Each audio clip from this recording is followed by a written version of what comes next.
A paz do Senhor, queridos, todos aleluiados, na bênção, glória a Deus, que privilégio estar aqui com vocês, né? Quero agradecer o corpo pastoral dessa igreja, por nos acolher de uma forma assim, né, tão espetacular, né? Me sinto assim, alegre, aleluiado, eu, minha esposa, minha filha Ana Júlia. Gustavo não está conosco porque está servindo a Deus, né? Tocando ali em Matupá. Ele é músico também, e eu me sinto alegre de poder rever amigos especiais nessa noite, né? Estava vendo a apresentação das crianças aqui, né? É o Léo, né? Isso? É o Léo, né? E eu lembro do Léo, das noites das cabanas, e meu filho pegou uma paixão de tocar instrumentos, né? Por causa dessa geração, né? Ele era pequenininho, via o Léo tocando guitarra aqui, ele ficava impressionado. Ficava impressionado, e hoje ele é guitarrista, né? Toca na igreja, ele está com a banda tocando lá, servindo o pastor Giovanni, lá em Matupá.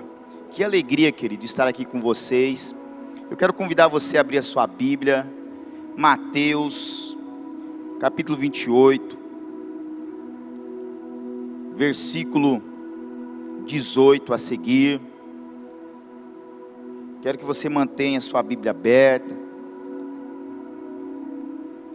Glória a Deus. No sábado tivemos aqui à noite, falamos, né, por amor a Jesus, não me calarei. Estive falando a importância de jovens discipular jovens. Pela manhã aqui estivemos falando sobre o valor do discipulado. Foi uma manhã extraordinária, aleluiada. E agora eu quero falar sobre façam discípulos, né, a importância de fazer discípulos, né, e eu quero ler esse texto com vocês, Mateus 28, versículo 18 a seguir, que diz assim: chegando, Jesus falou-lhes dizendo: é-me dado todo o poder no céu e na terra, portanto ide e façam discípulos de todos os povos, batizando-os em nome do Pai, do Filho e do Espírito Santo, ensinando-os a guardar todas as coisas que eu vos tenho mandado. E certamente estou convosco todos os dias até a consumação dos séculos. Queridos, para falar sobre discipulado, nós precisamos reportar ao passado. A Morávia, ela recebeu o Evangelho por volta do século 7 e século 8.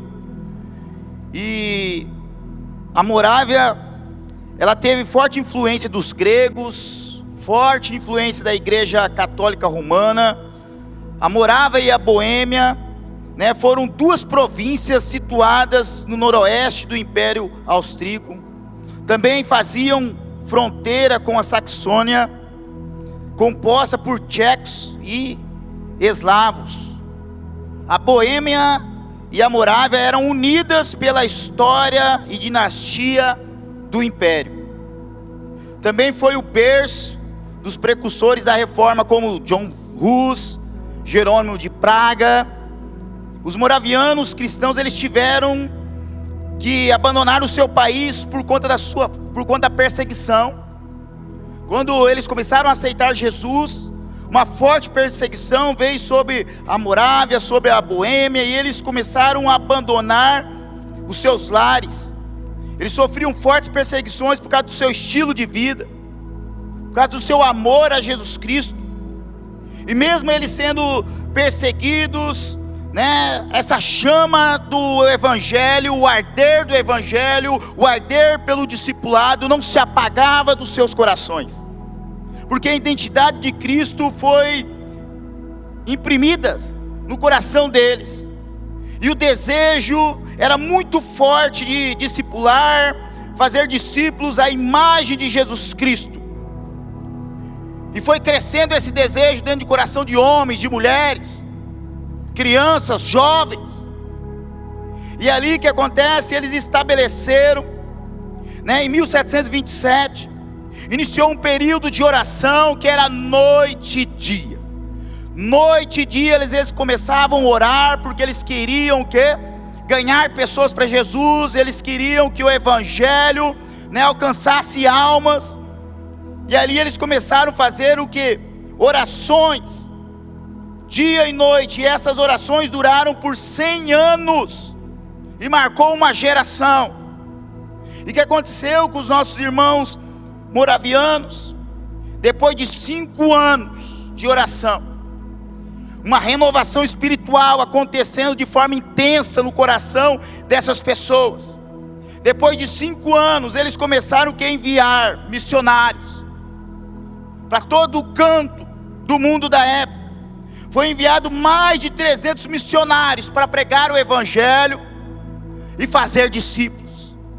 E entre esses missionários estava ali John Wesley, William de Carne. Foram fortemente impactados, pela oração dos moravianos, pelo envio dos moravianos. Esses irmãos, eles saíam pregando o evangelho, e pessoas eram impactadas pelo poder do Espírito Santo. O que eu quero mostrar para vocês, que fazer discípulos é amar a Cristo, é ter um estilo de vida que Jesus Cristo teve, ou seja, a oração, contar com o direcionamento do Espírito Santo, e acima de tudo ser ousado para falar de Deus. E esses homens que foram enviados, abriram agências missionárias, abriram seminários, sociedades bíblicas.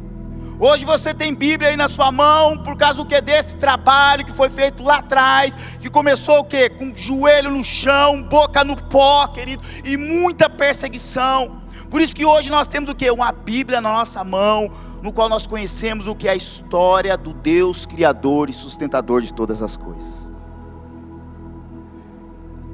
Então, querido, como eu falei, agências missionárias foram abertas, sociedades bíblicas. Os irmãos moravianos, eles marcaram a história, através da sua dedicação. E o desejo dos nossos irmãos moravianos, querido, foi intenso por causa do agir do Espírito Santo. Hoje ainda eu estava conversando, com amigos, e falando, não adianta nada, você ter uma palavra eloquente, você conhecer, várias teologias, várias ciências, se você não tiver o arder do Espírito Santo dentro do seu coração. Pois é o Espírito Santo que tem o poder de transformar vidas, é o Espírito Santo que nos molda, é o Espírito Santo que nos transforma de dentro para fora. E os nossos irmãos moravianos entenderam muito bem isso, a ação do Espírito Santo, e eles começaram a ser exemplo de Cristo. E aí o texto que nós lemos aqui de Mateus, capítulo 28, esse texto ele está situado ali entre o ano 6 até o ano 30 depois de Cristo.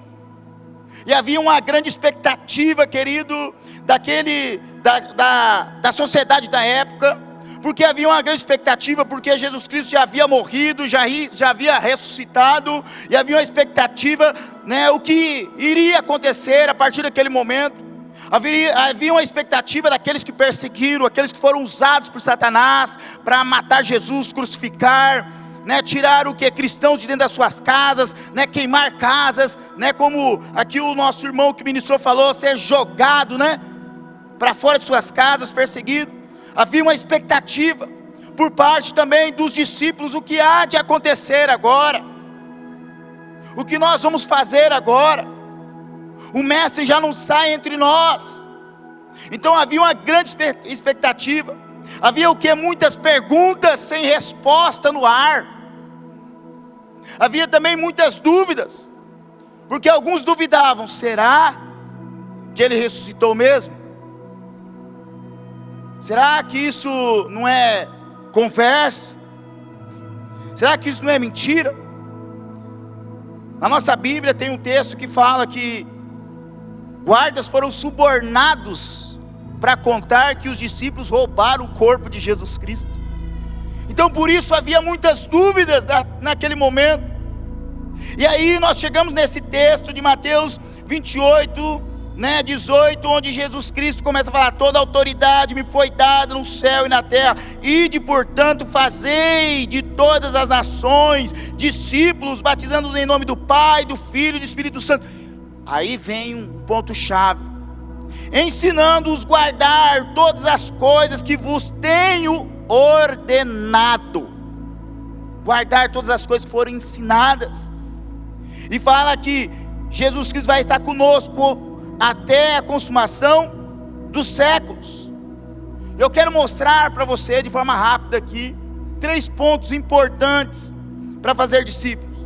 Jesus, ele veio ao mundo e fez discípulos pelo seu exemplo. Nós precisamos seguir o exemplo de Jesus Cristo. Jesus Cristo não ordena que você faça nada que ele já não tenha feito. É isso que a gente tem que entender. Nós não podemos fazer nada que Jesus não tenha feito.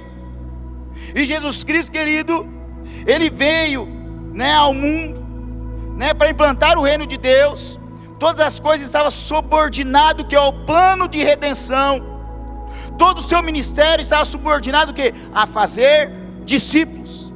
O mundo da época começou a ser mudado na época de Jesus por causa do fazer discípulos. A grande comissão, ou seja, ganhar pessoas e ensinar as pessoas a guardar os princípios do Deus Criador. Querido, ele nunca esteve preocupado com multidões. Ele nunca esteve preocupado, com luzes, tapete vermelho. Ele nunca esteve preocupado, com aplausos, com campanhas evangelísticas. O que Jesus estava preocupado é fazer discípulos, que pudesse ganhar pessoas, ensinar pessoas o que é o amor a Deus, o que é permanecer em Deus, o que é a ação do Espírito Santo. Por isso, querido, o mestre gastou a maior parte dos seus dias na terra fazendo discípulos. E quando eu falo que nós devemos fazer o mesmo, porque nós estamos aqui como forasteiros. O nosso tempo é muito curto aqui na terra, querido. Eu moro ali em Sinop, eu estava até conversando com o irmão da igreja, falando, como que é? Tem muito acidente aqui, em Alta Floresta, porque em Sinop, todo dia tem acidente, e pelo menos 2 mortes, de forma fatal, no trânsito. E nós estamos falando de pessoas que têm 18, 19, 20 anos, pessoas que não constituíram nem família, pessoas que não construíram nenhum legado ainda, e cada vida que é ceifada é uma geração que deixa de existir.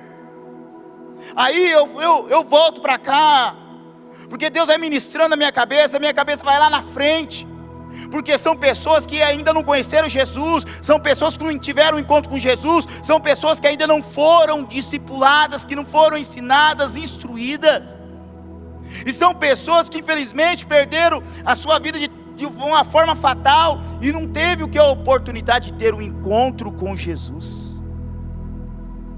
E quando eu falo isso, querido, meu coração dói, porque qual que é o plano? O plano de Jesus, como eu falei, não era campanhas evangelísticas. Ele nunca quis multidão. Ele nunca quis igrejas lotadas. Claro que isso é consequência de um trabalho do evangelização e do trabalho da consolidação através do discipulado. Mas o que Jesus nos mostra é o quê? A essência do discipulado. Façam o que eu fiz. Olhe no olho das pessoas. Veja a necessidade das pessoas. Ajude ela a vencer os traumas, os medos.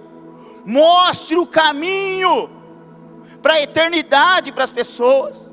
É isso que Jesus Cristo nos mostra. E aqui, querido, o discipulado, ele começou reproduzir vida na vida. Jesus Cristo, na sua época, ele começou produzir a vida dele na vida de outras pessoas. E ali começou a acontecer o milagre, curas extraordinárias no meio dos discípulos. É como uma brasa, Eu não sou churrasqueiro, Eu aprendi a espetar carne agora, Mas a gente vê a brasa lá, Uma brasinha encostando em outra brasinha, daqui a pouco tem um fogo bonito. E assim foi Jesus. Jesus derramando a vida dele na vida dos discípulos. Daqui a pouco essa brasinha foi o que encostando em outra brasinha, e daqui a pouco começou o que? Incendiar o mundo da época. Transformações, conversões, coisas aleluiadas acontecendo. E o que acontece, querido? O resultado foi tão maravilhoso, que em Jerusalém tinha uma população de 400 mil habitantes na época. Os estudos dizem, né, que havia uma população de 400 mil, e desses 400 mil, 200 mil eram cristãos. Só para você entender, né, a magnificência do discipulado, do ministério de Jesus Cristo. Isso só se tornou possível, querido, por causa do quê? Do ir, de ganhar almas e discipular. Em meio à perseguição, a igreja cresceu, porque a igreja testemunhava, porque as pessoas não tinham medo das perseguições, porque eles acreditavam, nós vamos morar no céu. Ou seja, Jesus Cristo já preparou algo extraordinário para nós, e nós, querido, não podemos esquecer dessa promessa. O problema é que a igreja deste século tem esquecido dessa promessa. Jesus Cristo vai voltar um dia para buscar o que é a igreja dele. A igreja dele não é essas paredes, não, é eu e você. Por isso que é importante o que é de ganhar almas, é importante discipular, ensinar a pessoa a se manter firme no caminho. Por quê? Quando a trombeta soar, querido, a Bíblia fala que vai ser um piscar de olhos. 2 estarão no campo, um será deixado, o outro será levado. A Bíblia fala que as pessoas vão estar levando a vida de forma normal, casando, comendo, bebendo, e não vão se dar conta da volta de Jesus Cristo, porque estão o quê? Despercebidos. Então o nosso mestre tinha essa preocupação, e eu quero mostrar para você aqui, querido, né, nessa primeira divisão, Jesus veio ao mundo e fez discípulos pelo exemplo. Hoje nós precisamos fazer discípulos com o nosso bom exemplo, e o bom exemplo ele inicia o que? Vivendo Cristo de forma verdadeira, aplicando Cristo em tudo aquilo que nós fazemos. É no seu trabalho, é na sua empresa, é na escola, é na política, como nós oramos aqui. Ah, querido, é dentro da igreja, é fora da igreja, é numa fila de padaria, é na academia onde você malha, é onde você caminha, né? Lá no mato onde você trabalha, extraindo madeira. Em todo lugar nós precisamos do quê? Fazer discípulos e aplicar Cristo e viver Cristo. No cristianismo, olhe bem para mim, irmãos, no cristianismo não existe aquele ditado: faça o que eu digo, mas não faça o que eu faço. Para nós que somos cristãos não existe isso, né? Faça o que eu digo, né? Mas não faço o que eu faço. O cristianismo, querido, é um estilo de vida, como eu falei. Jesus Cristo, ele anunciou, ele fez, ele ensinou, ele designou. Os seus discípulos fizeram o mesmo. Os seus discípulos ensinaram. Os seus discípulos o que fizeram? Os seus discípulos o que ensinaram? Os seus discípulos designaram. E a nossa missão como discípulos de Jesus Cristo, né, nessa atualidade, é fazer o mesmo, é anunciar o Evangelho, é fazer através das nossas mãos, é ensinar, é designar, querido, né, para que pessoas o que sejam salvas, através do que? Do bom exemplo. Ou seja, você é um mini Cristo na face da terra. Isso você precisa entender. E a segunda coisa que eu vejo, querido, importante, Jesus fez discípulos e ordenou que seus discípulos o que? Fizessem discípulos. Jesus Cristo me ganhou. Jesus Cristo usou uma pessoa para me discipular. Agora é preciso eu fazer o mesmo.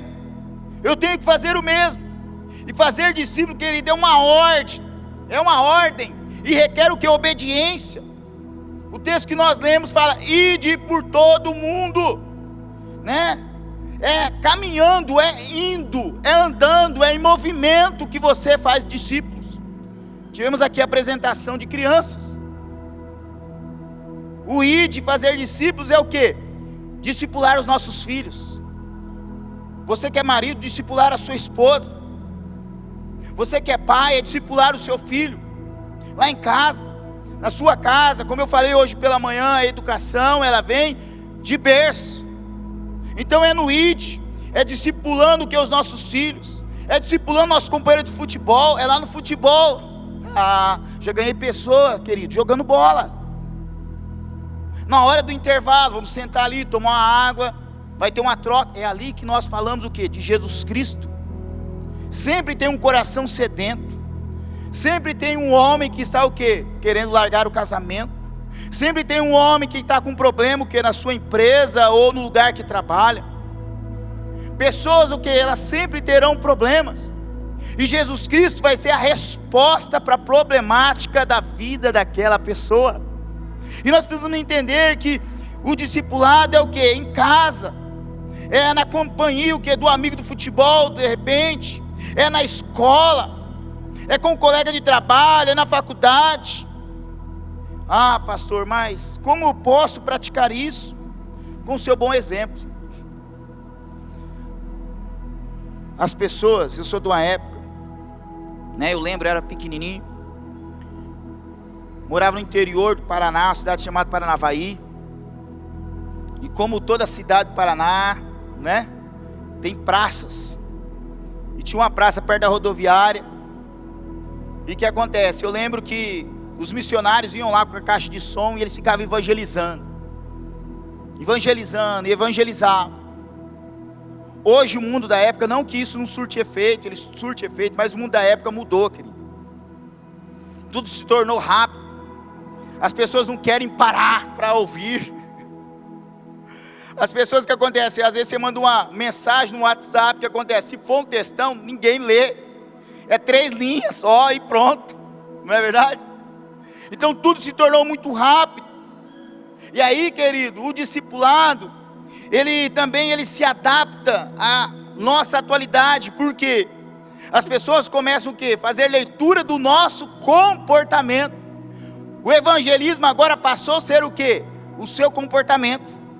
É o jeito que você fala. É o jeito que você olha. É o jeito que você se veste. É o jeito que você trata o que é sua esposa, os seus filhos. E aí que eu falo, é no id, é no caminhar, é no cotidiano, é na vivência da sociedade. O discipulado, ele está o quê? Presente. É a forma que você aconselha um amigo. Como que está sendo esse aconselhamento? Ele está vindo da parte de Deus. Então o discipulado é no id, é no caminhar, é andando. E também o quê? Mantendo a constância na fé. Além do exemplo, da vestimenta, da forma de falar, é os convites que você faz. Vai ter um culto na minha igreja, vai ter um pastor aleluiado pregando, vamos lá. Isso demonstra que acontece, que você é discípulo de Jesus Cristo, que você está disposto a oferecer o que? O melhor. Além do id, Jesus também nos ensina o que? A autoridade. Quando ele fala, toda autoridade foi-me dada na terra.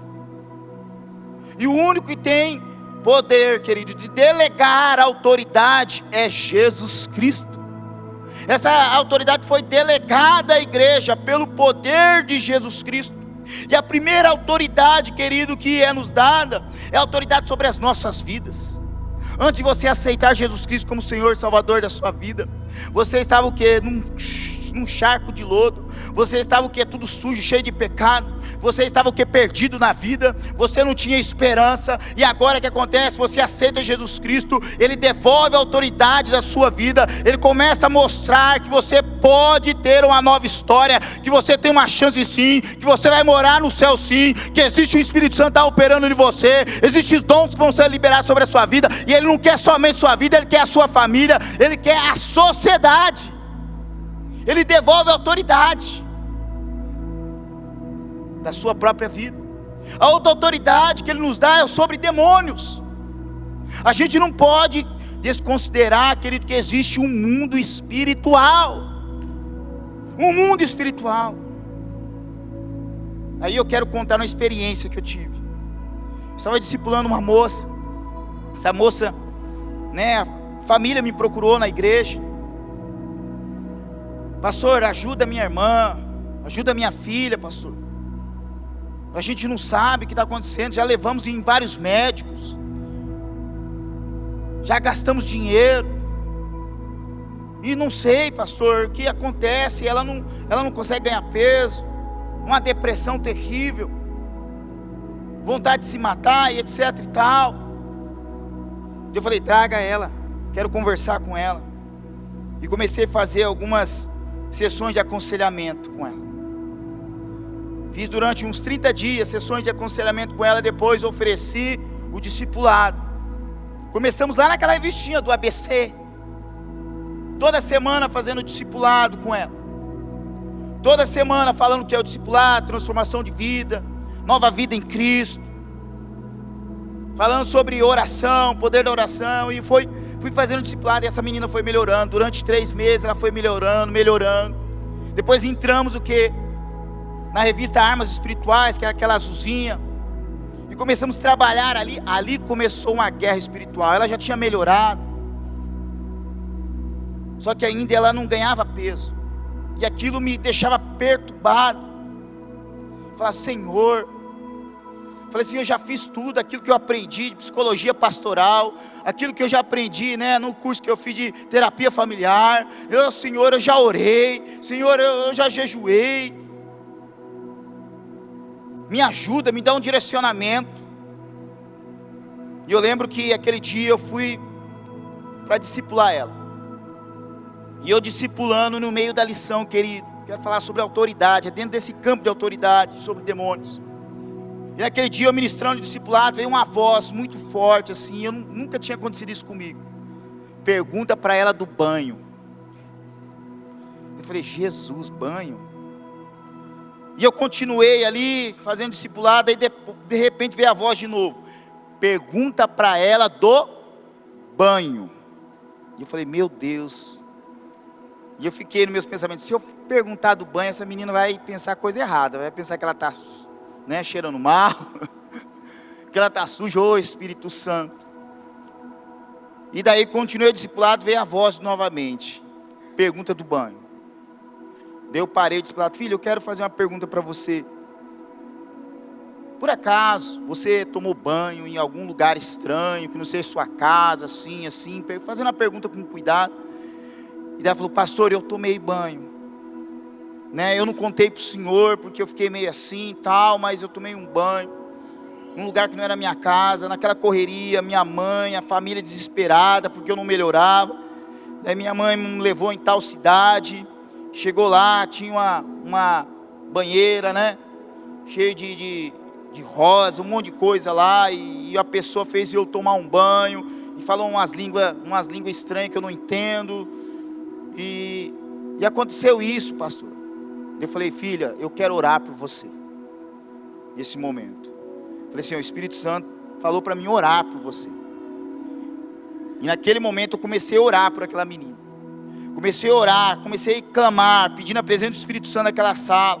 Comecei a pedir para que os anjos selassem aquela sala. Querido, e veio uma presença de Deus tão forte naquele lugar, e nós começamos a orar, a quebrar laços que foram feitos no mundo espiritual, laços que foram feitos de forma consciente ou inconsciente. Aquela menina caiu no chão e ela começava a tremer, parecia que estava levando choques, e eu comecei a repreender todo espírito maligno ali, comecei a quebrar todo laço de alma e tal, não sei o que, e de repente ela parou, e eu comecei só a agradecer a Deus, comecei a chamar ela pelo nome, ela abriu os olhos, coloquei ela de pé. Falei, querido, o que você sentiu? Eu falei, pastor, eu senti como se uma mão estivesse entrando dentro de mim, tirando tudo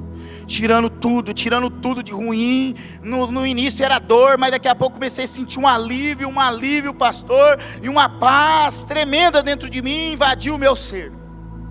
A partir daquele dia, queridos, aquela moça, ela começou a ganhar peso. E a vida dela mudou. Hoje ela tem uma vida completamente normal, estuda, trabalha. Por que eu estou falando isso, querido? Porque foi dentro de um discipulado.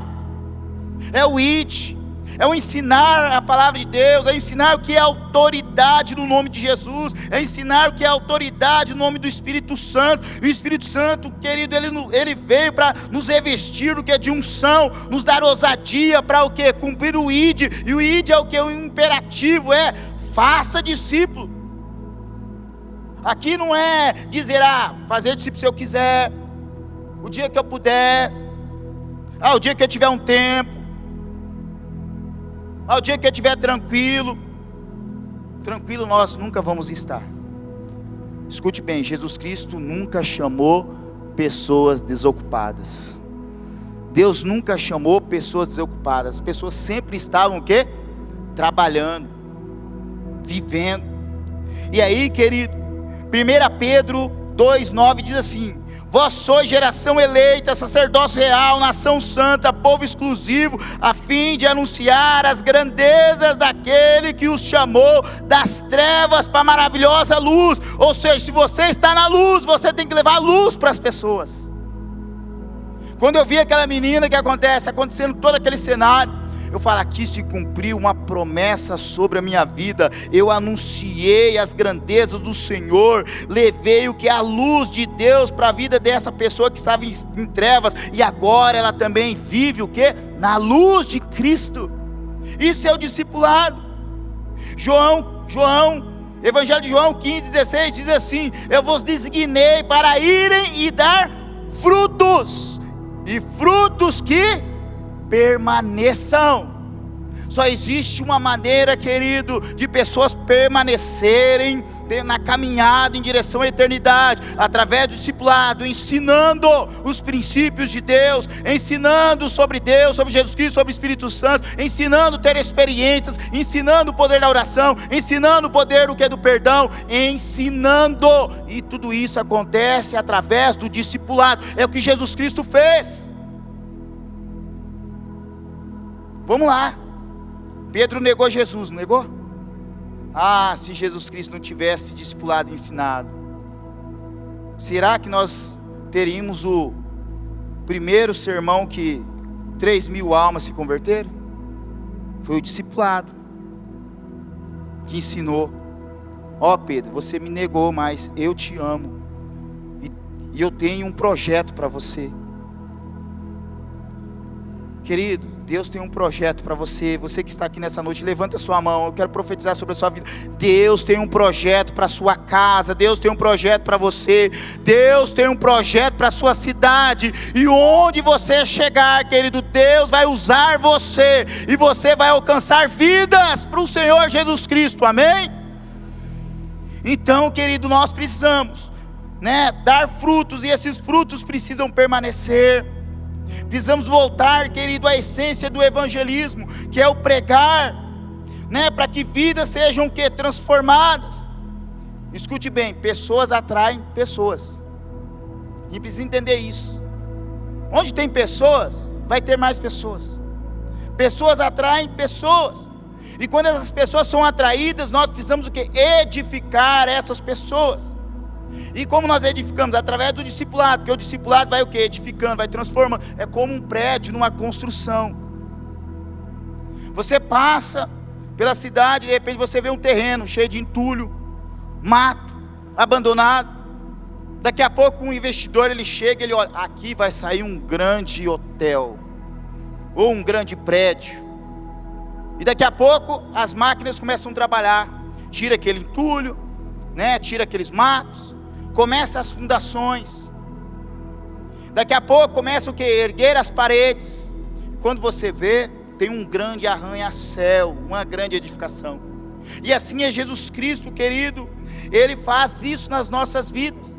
Ele usa a minha vida, a sua vida, para edificar outras vidas, para se tornar algo admirável, por Deus em primeiro lugar, e depois pelos homens, porque os homens vão olhar e falar, ali está indo um homem de Deus, ali está indo uma mulher de Deus, ali está indo um jovem que ama Jesus Cristo. Esse é o poder do discipulado. Em terceiro lugar, querido, Jesus fez discípulos e ordenou que os seus discípulos fizessem discípulos. Mas por que os seus discípulos não estão fazendo discípulos como deveriam? Se é uma ordenança, por que a igreja tem virar das costas para isso? Porque a igreja tem tratado isso como um programa qualquer da igreja. Por quê? Porque alguns perderam a consciência da missão. É isso que nós precisamos entender. Nós temos uma missão, e essa missão foi delegada. Nós somos o que? Salvos para frutificar. Deus não te deu algo bom para você o que? Guardar para você. É igual um presente. Você de repente ganha uma blusa, uma camisa, um blazer. A pessoa que deu de presente, ela espera que você faça o quê? Que você use. Agora você ganha um presente, você o quê? Guarda. Daqui a pouco você nem sabe onde guardou. Passa-se anos, a pessoa não vê você usando, ela, não gostou do presente que eu dei. Não gostou, nunca vi usar. E passa-se anos, você guarda, daqui a pouco, você vai fazer uma varredura no seu guarda-roupa, você acha, nossa, está aqui. Você já tinha esquecido. O que tem acontecido com muitos cristãos? Eles perderam a consciência da missão. Sabe por quê? Porque não tem praticado, não tem usado a autoridade, a ousadia que Deus liberou sobre a vida deles.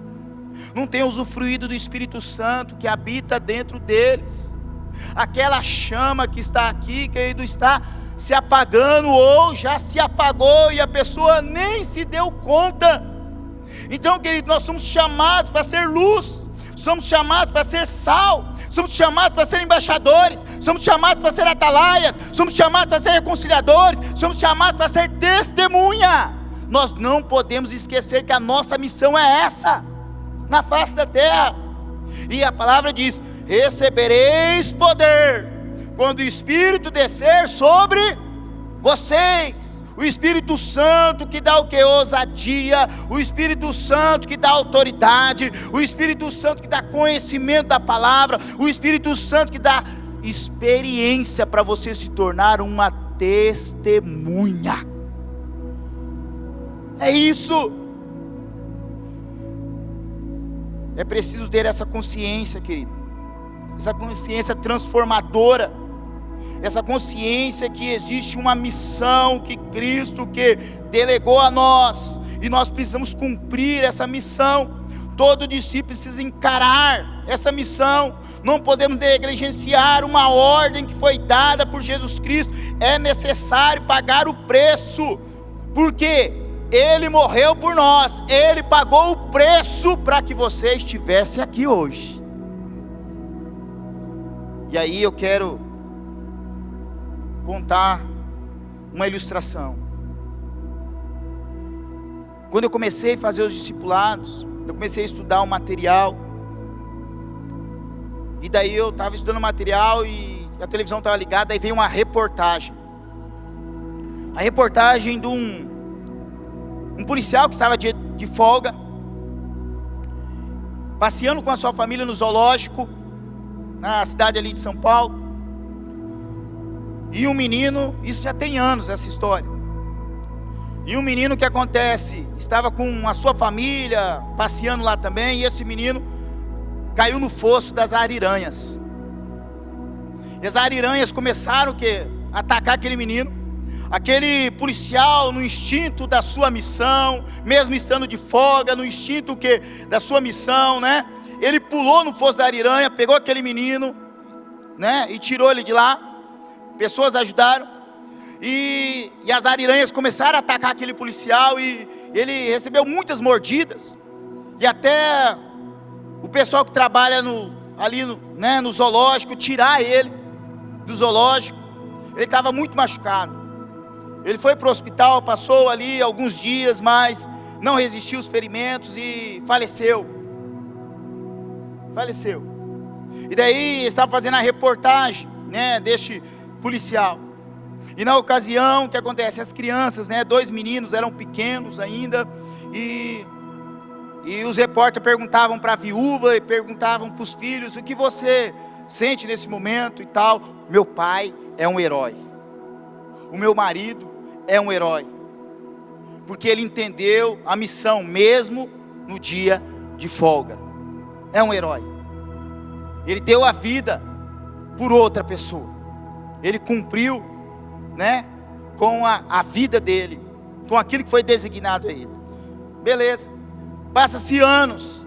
A reportagem, querido, isso é história verdadeira. Passa-se anos. Uma outra equipe de reportagem vai atrás para saber onde está aquele menino que foi salvo, como que está a viúva, como que estão os filhos. E daí a reportagem ela vai lá e vê que aquele menino que foi salvo, infelizmente, está dentro de um presídio. Está preso por assalto à mão armada, trocou tiro com um policial, e está preso. E faz uma reportagem com ele, conversa com a família decepcionada com toda aquela situação, né? O rapaz já é maior de idade. Naquela ocasião o rapaz tinha em torno de uns 8 para 9 anos. E daí a equipe, ela se direciona até a cidade onde está a viúva, né? E chega lá e começa a fazer a reportagem, perguntar, né? E aí, como está? A viúva mostra, né? As condecorações, mostra as fotos, os filhos vêm, conversam. O nosso pai, eu lembro da situação como se fosse hoje, mas nosso pai, como nós falamos lá atrás, ele deu a vida por outra pessoa, ele completou a missão dele e tal, não sei o quê. E daí a equipe de reportagem pergunta: vocês tiveram contato com o rapaz? Nós tivemos, conversamos por alguns anos, mas depois perdemos o contato. Vocês sabem onde ele está? Nós não sabemos. Mas o que você acha que ele está fazendo? Eu acho que ele deve, né, estar trabalhando, deve estar estudando, de repente aí tem a sua família, né? Eu acho que ele está nessa vida. E daí a equipe de reportagem fala: não, nós vamos mostrar onde ele está. Daí mostra que ele está preso. Daí você olha, daí a reportagem mostra no semblante daquela mulher, no semblante dos filhos, o olhar de decepção. E daí a viúva fala, né? Nós ficamos decepcionados, porque o meu marido deu a vida por ele. E eu lembrei dessa história, querido, aqui, por quê? Jesus Cristo, ele deu a vida por mim e por você. A missão dele, ele cumpriu de forma perfeita, né? Ele nos tornou um com Deus, nos tornou um com os outros. Agora o lance é: eu estou fazendo a minha missão bem feita? Você está fazendo a sua missão bem feita? Que é o que? O ID, que é fazer discípulos. Por isso nessa noite, querido, nessa imersão discipulado, começou no sábado à noite, que veio se estendendo para o domingo de manhã, que encerra agora, querido, eu quero fazer um apelo a você. Querido, eu não quero que você simplesmente seja um sobrevivente aqui na face da terra, porque sobreviver é tocar a vida, né? É como se não houvesse amanhã. Isso é sobreviver. Sobreviver é viver uma rotina como se não houvesse o que? Eternidade, como não se houvesse Deus. Sobreviver é o que? Você, né, viver de só necessidades básicas, é não ter esperança no amanhã, é perder o gosto pela vida, é andar insatisfeito. Isso é sobreviver. Eu vim aqui para dizer para você que Deus está interessado que você tenha vida, e vida abundante. E ter vida é o que? Participar da história de Cristo. Ter vida é fazer as mesmas coisas que Cristo fez. Ter vida, querido, é ser preenchido pelo Espírito Santo. Ter vida, querido, é acreditar nos dons espirituais. Ter vida é acreditar que existe um novo céu, uma nova terra, que nós não somos daqui, querido. E isso é ter vida. Isso transita através do discipulado. E você precisa sair daqui entendendo isso, né? E fazer essas perguntas: será que eu estou sobrevivendo? Ou será que eu estou vivendo? Eu me sinto vivo, querido. Eu falei hoje pela manhã, eu me sinto vivo quando eu estou discipulando. Eu me sinto vivo quando eu estou evangelizando. E nessa noite, querido, eu quero fazer um apelo a toda a igreja. Quero fazer um apelo a toda a igreja. Você que ainda não aceitou Jesus Cristo como Senhor, você tem uma oportunidade de aceitar Ele, abraçar Ele, ser discipulado, ser edificado, querido, e morar lá no céu com Ele.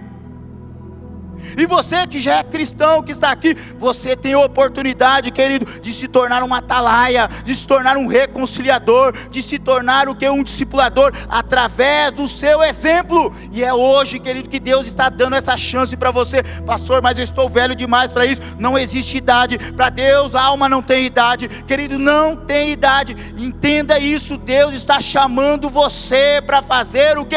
O ID. Existem muitas pessoas aí fora, querido, que estão sedentas, violentas, muitas pessoas aí fora, querido, que estão perdidas, muitas pessoas aí fora, querido, que estão sofrendo opressão demoníaca, e a resposta está aqui dentro. Meu coração arde, querido. Meu coração arde aqui, Espírito Santo, fala comigo. Existem pessoas, querido, que estavam desanimadas, pessoas que estavam se achando cansadas. Deus está falando para você, querido, que Ele vai revigorar as suas forças. Deus está falando para você, querido, nesta noite, que é momento, querido, é o momento de acordar, é o momento de voltar a viver as promessas de Deus. Fique de pé nesse momento que eu quero orar com você. O chamado de Deus, querido, é para você. O chamado de Deus é para aqueles corações que estão ardendo em chamas. Lembre-se disso, querido. Quero chamar a equipe de louvor aqui na frente. Querido, lembre-se disso. Eu vim aqui nessa imersão, querido, não somente para falar de discipulado, mas para apresentar Jesus Cristo a você. Feche os seus olhos neste momento.